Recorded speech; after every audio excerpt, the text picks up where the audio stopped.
Donc, j'ai l'habitude de présenter mon projet dans un contexte plutôt recentré.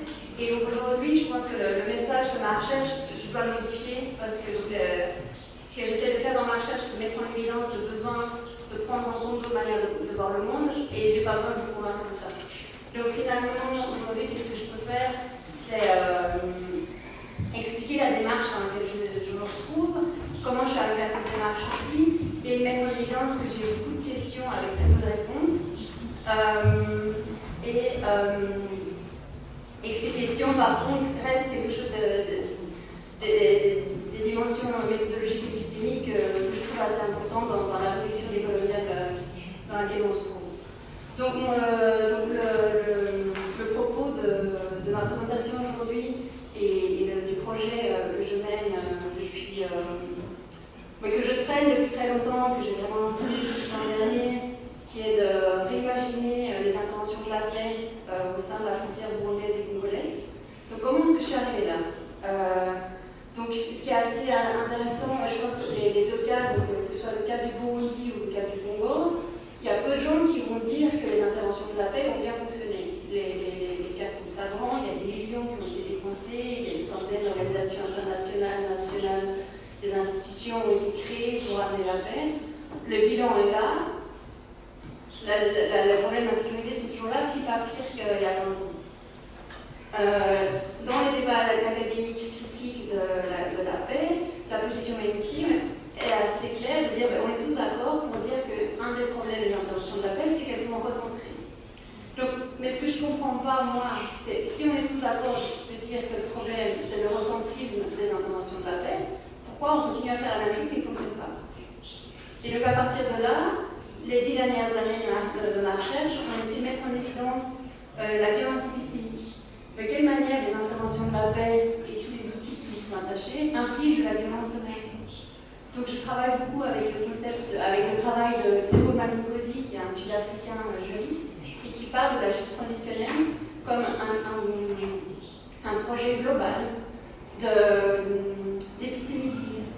C'est un outil qui permet d'imposer une vision du monde en donnant une supériorité à la cosmologie eurocentrée, tout en réinfériorisant un monde des autres compréhensions du monde et en imposant un statu quo. Donc lui, il travaille il a beaucoup travaillé sur la commission vérité sud-africaine avec les concepts de Black Consciousness de Steve Biko, et il montre de quelle manière cet outil institutionnel a en fait essayé d'imposer un monde d'ordre blanc pour imposer un statu quo. Donc au final, donc à partir de toute cette trajectoire où pendant longtemps j'ai écrit sur cette violence épistémique, j'ai longtemps adopté des outils d'anthropologie légale en amenant des perspectives décoloniales et féministes pour mettre en évidence qu'en effet, on est tous d'accord pour dire que les interventions de la paix, le problème, c'est la vision binaire, hiérarchisée, rationnelle et linéaire, qui ne correspond absolument pas aux trajectoires de la violence dans le monde post-coloniaux ou néocoloniaux dans lesquels on se trouve. Mais donc il faut une alternative. Donc ça, c'est le point de départ.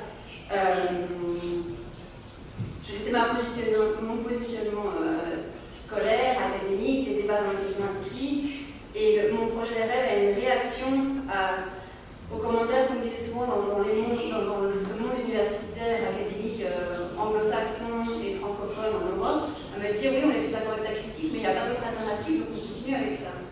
Mais l'idée, c'est d'utiliser des cosmologies non eurocentrées pour dire mais les alternatives, elles sont là, c'est vous qui ne voulez pas les voir. Et donc, de quelle manière on est capable de reprendre sérieusement ces cosmologies qui ont été victimes et qui sont les victimes de ces violences épistémiques. Un point de départ très important, c'est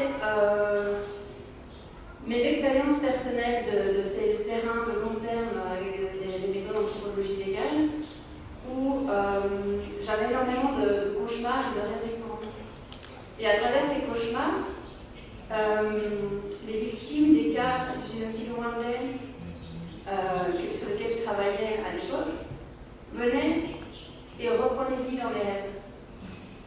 Et donc pourquoi est-ce que c'est important dans ma trajectoire? C'est que intuitivement, ces rêves me rappelaient qu'il y a quelque chose qui ne fonctionne pas avec ce discours théorique de la paix, avec ce discours théorique de la justice transition.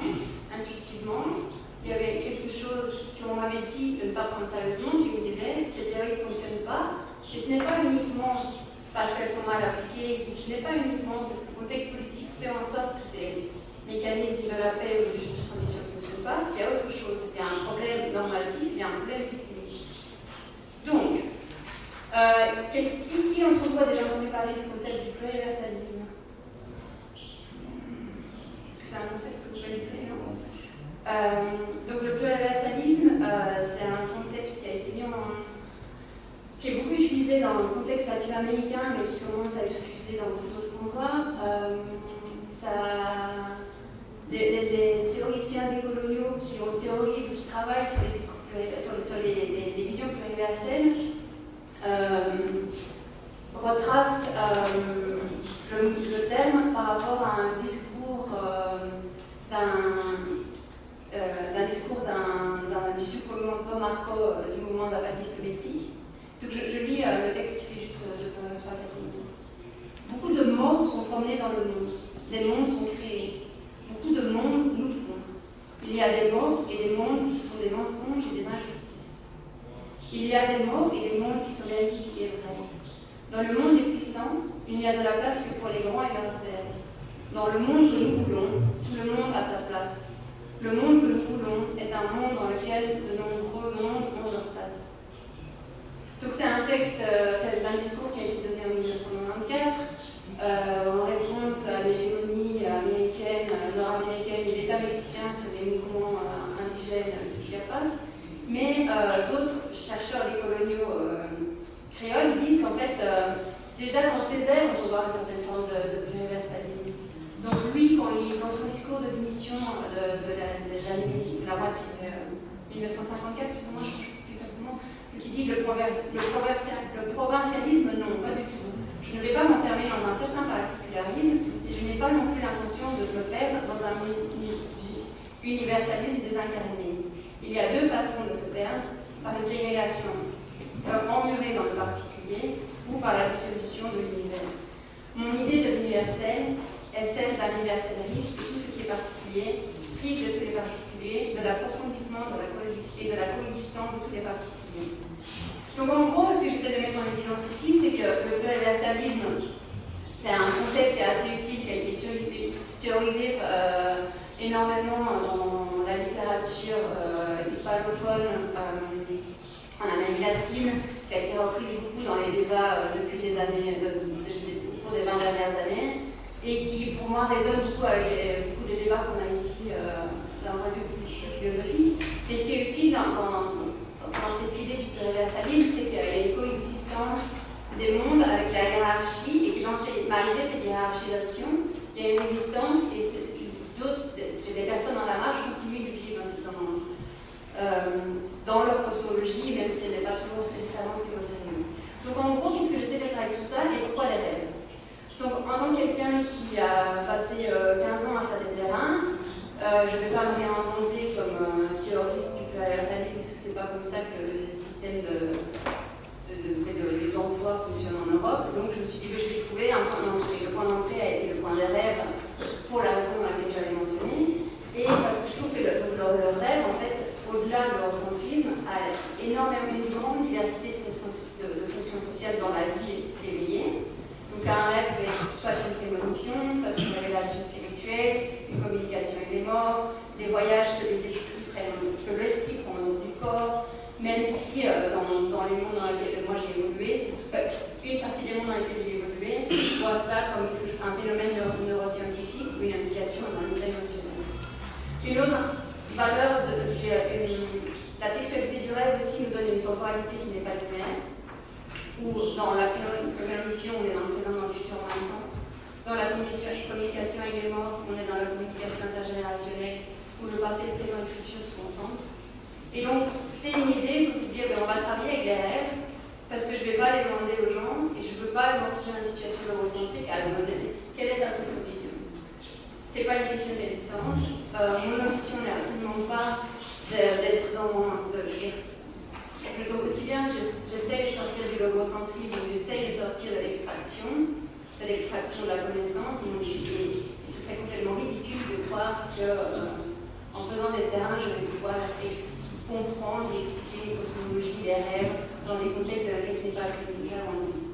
Donc l'idée, à partir de tout ça, alors un autre point d'inspiration avec je vais plutôt conclure avec ça, même si je pense en parler maintenant, il faudra bien aller plus vite, je vais conclure avec la dimension artistique en faisant quelques détours méthodologiques. Donc en gros, comment est-ce que j'ai essayé de travailler mes rêves? Donc dans un premier temps, en 2018, pendant mes terrains, je gardais mon journal de rêve. Donc tous les matins, quand je faisais les entretiens, toujours sur la violence épistémique de ce cadre institutionnel de la gestion professionnelle du monde, à faire les entretiens des professionnels de la gestion de transition pour montrer la colonialité de ces espaces-là.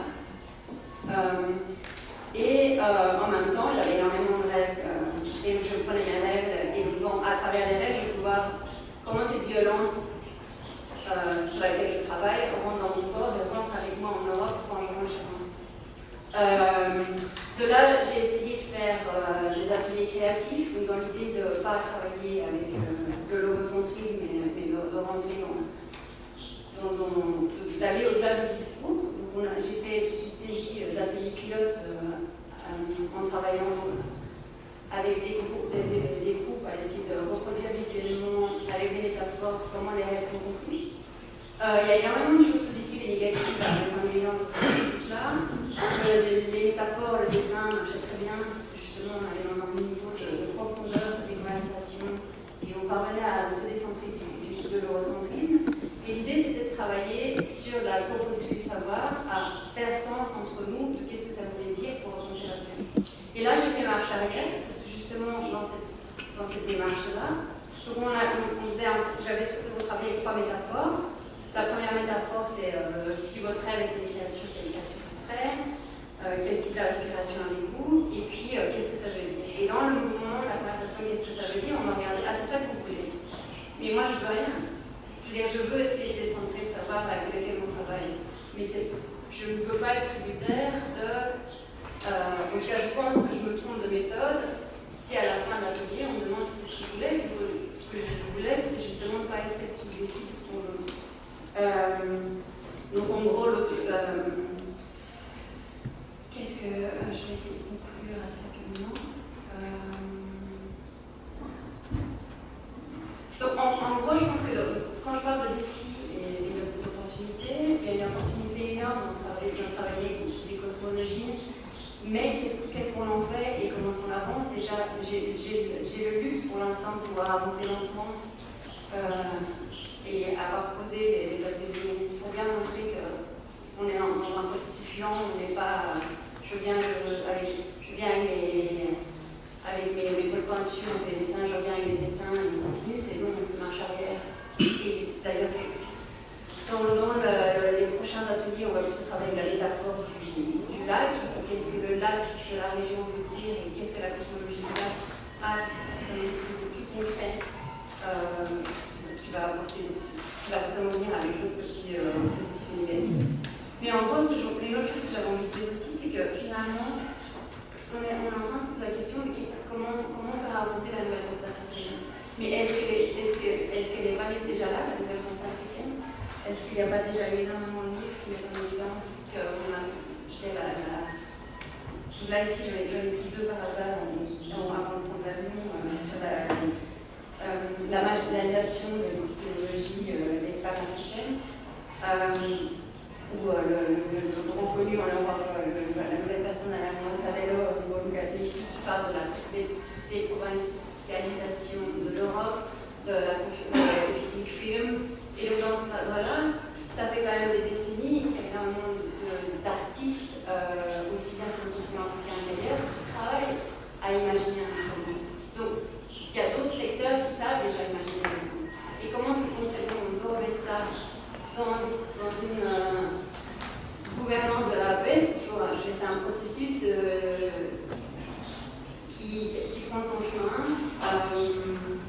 et qui qui demande que je continue à delinking, se défaire de l'eurocentrisme, de se défaire de ces cartes de pensée binaires, des identités fixes non fluides et travailler sur cette fluidité binaire, corrective.